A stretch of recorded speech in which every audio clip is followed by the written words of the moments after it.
Iran మీద యుద్ధాన్ని ఎందుకు మొదలుపెట్టినారో, ఇప్పుడు అసలు యుద్ధం ఎందుకు చేస్తూ ఉన్నారో, అది ఎక్కడ ముగించాలో ఆ డొనాల్డ్ ట్రంప్‌కి గాని, ఇజ్రాయెల్ వాళ్ళకి ఏమీ తెలియట్లేదు. ఇజ్రాయెల్ కంటే ఇంకా నిత్యం ఈ బాంబులు, ఈ సంపడాలు ఇవన్నీ వాళ్ళకెప్పుడు కావాలి కాబట్టి వాళ్ళేదో కొనసాగించుకుంటూ పోతున్నారు. అసలు అమెరికాకి ఎందుకు చేస్తూ ఉన్నారో కూడా అర్థం కావట్లే. నాకు, మీకు కాదు. అసలు ఆయన ప్రభుత్వంలో కీలక స్థానాల్లో ఉన్న వాళ్ళు కూడా అర్థం కాక రాజీనామాలు చేసిపోతూ ఉన్నారు.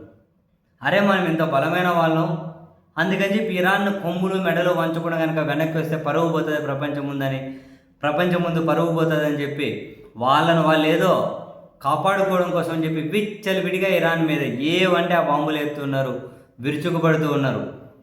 స్కూళ్ళ మీద బాంబులు వేసి చిన్నపిల్లలను చంపేశారు, ఆసుపత్రి మీద బాంబు వేసి అక్కడ చంపేశారు, వారసత్వ కట్టడాలు కూల్చేస్తున్నారు, చివరికి చమురు క్షేత్రాలను కూడా టార్గెట్ చేశారు. ఇరాన్ క్లియర్గానే చెప్పింది, మేము మొదలెట్లా మా జోలికి వస్తే మేము ఊరుకోము అని. చివరికి పాఠశాల మీద దాడి చేసి పిల్లల్ని చంపేశారు, మిమ్మల్ని అయితే వదిలిపెట్టమని చెప్పారు. మా చమురు క్షేత్రాల మీద దాడి చేశారు, మా రిప్లై ఇంకా చాలా స్ట్రాంగ్గా ఉంటుంది అన్నారు. వాళ్ళు చెప్పినట్లే ఖతార్లో అతిపెద్ద ప్రపంచానికి ఎక్కువ ఎనర్జీ సరఫరా చేసే ఆ క్షేత్రం మీద దాడి చేశారు ఇరాన్. ప్రపంచం ఉలిక్కిపడింది. ప్రతిగా ట్రంప్ ఇరాన్ కనీ విని ఎరుగని రీతిలో దాడి చేస్తాం అది ఇది అని చెప్పి మళ్ళీ బెదిరిస్తున్నాడు, వార్నింగ్ ఇస్తూ ఉన్నారు. ఈ క్రమంలో ఇరాన్ నుంచి కూడా చాలా భయంకరమైనటువంటి ప్రకటన వచ్చింది. భవిష్యత్తులో ఎవరైనా ఇరాన్ మీద దాడి చేయాలన్న ఆలోచన కూడా భయపెట్టే విధంగా మీకు ముగింపు ఉండబోతుంది, చూస్తూ ఉండండి అని.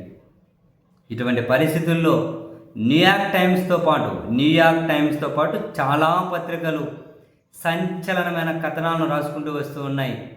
ఆ కథనాల సారాంశం ఏంటి అంటే, ఇప్పటికే హార్మూజ్ జలసంధిలో నౌకలను అడ్డుకున్నందుకు ప్రపంచ చమురు మార్కెట్లో ఎంత అనిశ్చితి ఉందో మనం చూసాము.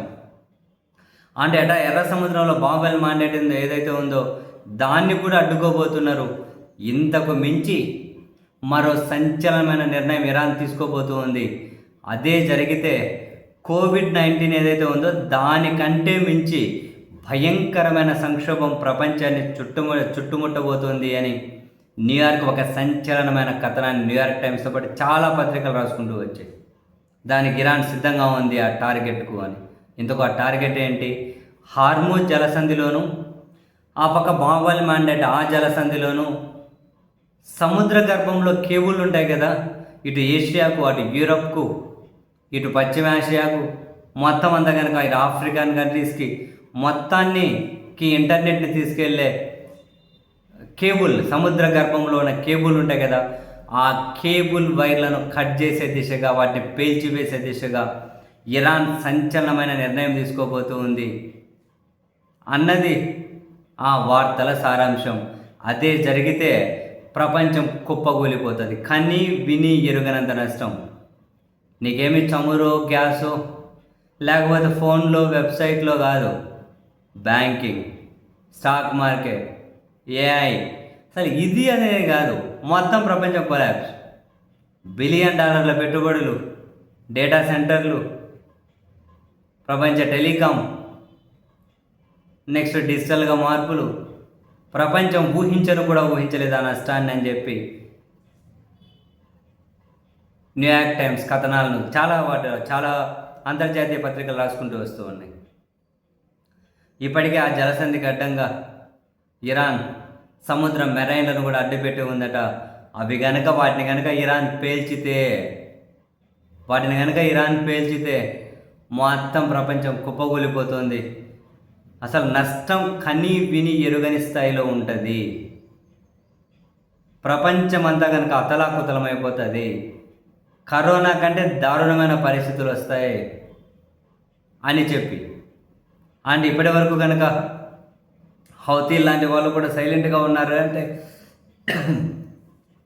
వాళ్ళ వ్యూహం కూడా ఏదో చాలా పెద్దగానే ఉంది అని చెప్పి అనుకుంటూ వస్తూ ఉన్నారు. ఇప్పుడు ఎర్ర సముద్రంలో ఈ ఆపరేషన్ని వాళ్ళే ఎగ్జిక్యూట్ చేయబోతున్నారు. దానికి అంతా రంగం సిద్ధం చేసి పెట్టుకున్నారు. నెక్స్ట్ కనుక ఇరాన్ ఏ పరిస్థితుల్లో ఆ నిర్ణయం తీసుకునే సిచ్యువేషన్ వస్తుందో తెలియదు, కానీ బట్ ప్రపంచం అయితే చాలా తీవ్ర సంక్షోభాన్ని, చరిత్ర చూడనంత సంక్షోభాన్ని చూడబోతుంది అని రాసుకుంటూ వస్తూ ఉన్నారు. మనం యుద్ధం స్టార్ట్ అయిన 1-2 రోజులకే మాట్లాడుకున్నాం. ప్రపంచం మొత్తాన్ని ట్రంప్ నాశనం చేయాలని చెప్పేసి సిద్ధమైనట్టున్నాడు. ఈ యుద్ధం యొక్క ప్రధాన ఉద్దేశం అదే కనిపిస్తూ ఉంది అని.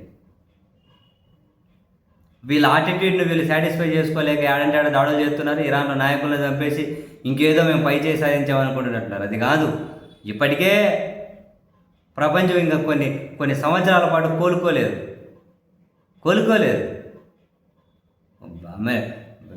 సైనిక శక్తి, భయంకరమైన బాంబులు, విమానాలు ఉపయోగించి ఏదో పై చేసి సాధించాలని చెప్పి అమెరికా అనుకుంటే వాళ్ళ మూర్ఖత్వం. 18 రోజులు పూర్తిగా ఇరానే డామినేట్ చేసింది. వీళ్ళను ప్రపంచాన్ని ఎంత అస్థిరతలోకి తీసుకెళ్ళిపోయింది. ఇరాన్ తీసుకెళ్ళేటట్లు అమెరికానే చేసింది.